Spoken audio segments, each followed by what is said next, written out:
Сайн байцгаана уу хүүхдүүдээ. Өнөөдрийн математикийн хичээлийн сэдэв маань 10-ын батархайг нэмэх, хасах.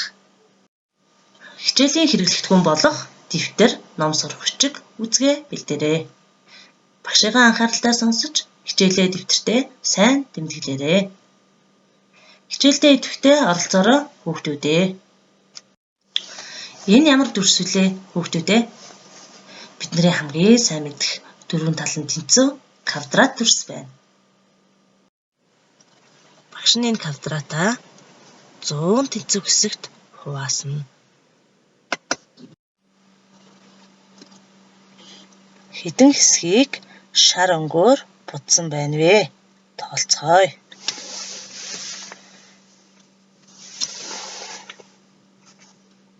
Жаран 4 хэсэг буюу тэг бүхэл 100-ны 64 хэсгийг шар өнгөөр буджээ.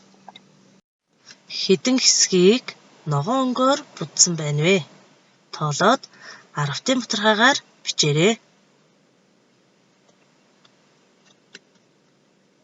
26 хэсэг буюу тэг бүхэл 100-ны 26 хэсгийг ногоон өнгөөр будсан байна.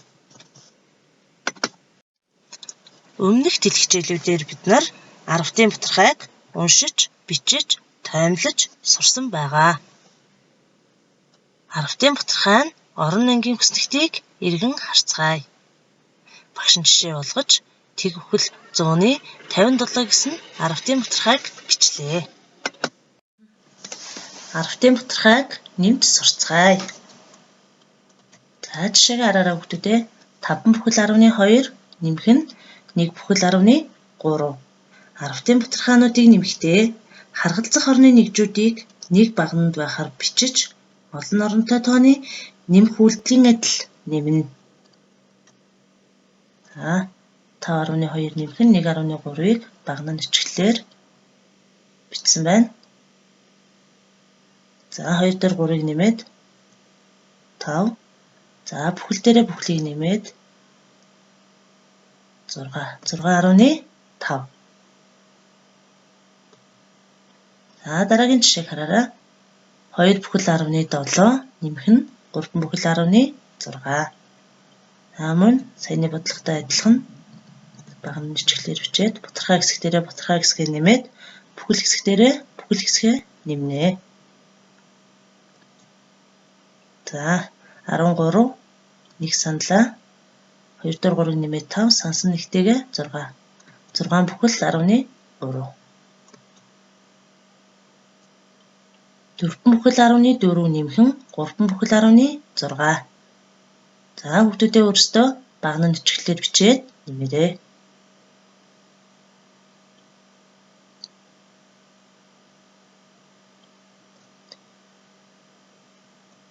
За 6 дээр 4-ийг нэмээд 10. Нэгээ саналаа. 4 дээр 3-ыг нэмээд 7. Сансан нэгтэйгээ 8. 8 бүхэл. Батархайн оронд байгаа тгийг бичихгүй байж болдог. За 10-ын батархайг нэмэхдээ эхэлж 10-ны хэсгүүдийг нэмж 10-ны хэсгээс илүү гарсан нэг бүхлийг бүхэл хэсэгт шилжүүлнэ. Бүхэл хэсгээр бүхэл хэсгүүдийг нэмнэ. Бүхэл ба батархай тоог нэмэхдээ бүхэл дээр бүхлийг нь нэмээд батархай хэсгийн орон дээр тэгүүдийг нэмж бичих замаар цифруудын тоог адил болгож нийлбэрийг олно. Жишээ бодлогоо харцгаая. 4 бүхэл 13 нэмэх нь 2 бүхэл 100-ны 14. За багнанд ичгэлээр бичцгээе. Батархай хэсгийн оронгоо гүйцэхийн тулд 3-ын ард тгийг нэмж өгнө. Хариу нь 6 бүхэл 100-ны 44. За дараагийн жишээг харцгаая. 3 бүхэл 100-ны 18 нэмэх нь 1 бүхэл 15. За батархай хэсгийн оронгоо гүйцэхийн тулд 5-ын ард тгийг нэмж өгсөн. Хариу нь 4 бүхэл 100-ны 68. 17 бүхэл 100-ны 4 дээр нэмэх нь 5 бүхэл 13. За хүүхдүүдээ өөрсдөө бодцгоороо. Тодорхой оронгоо гүйцэхийн тулд 3-ын ард тгийг нэмж өгсөн. Хариу нь 22 бүхэл 134.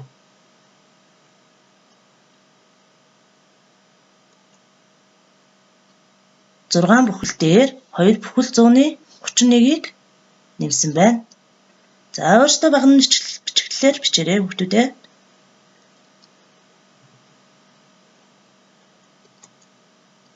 За бутархай хэсгийн оронгоо гүйцэхийн тулд 6-гийн ард 2 тгийг нэмж өгсөн байна. 8 бүхэл 131. За 10-ын бутархайг хасах. 10-ын бутархайг хасахдаа 10-ын бутархайг нэмэх үйлдэл хэрхэн гүйцэтгсэнтэй адилхан гүйцэтгэж хаснаа. За жишээгээ хараарай хүүхдүүдээ. 5 бүхэл 12-оос 1 бүхэл 13-ыг хасцгаая.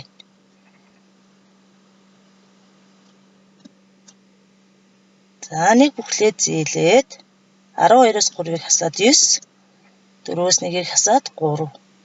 Буюу 3 бүхэл 19. Дараагийн жишээг хараарай. 14 бүхэл 16 хасах нь 9 бүхэл 15. За саяны аргаар өөрсдөө гүйцэтгээрэй хүүхдүүдээ.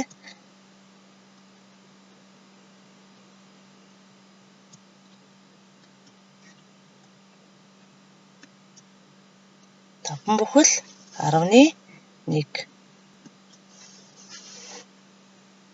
24 бүхэл 17 хасах нь 8 бүхэл 105.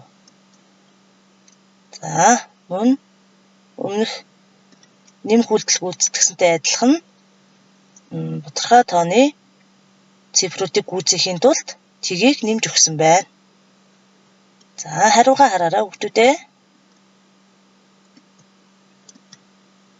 16 бүхэл 165.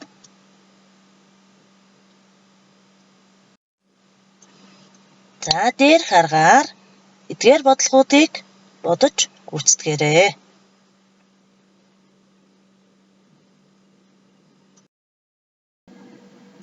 Гэрийн даалгавар. Сурагчийнхээ 69-р хуудасны номер 341-ээс номер 343-ыг зааврын дагуу хийж гүйцэтгээрэй. Тэл хичээлийнхээ тэмдэглэлээ хөтөлж даалгавраа хийгээд ангийн чат руугаа явуулаарай хүүхдүүдээ. Тэл хичээлээ үзэж байгаа хүүхдүүддээ тусалж дэмжиж байгаа эцэг эхчүүддээ маш их баярлалаа.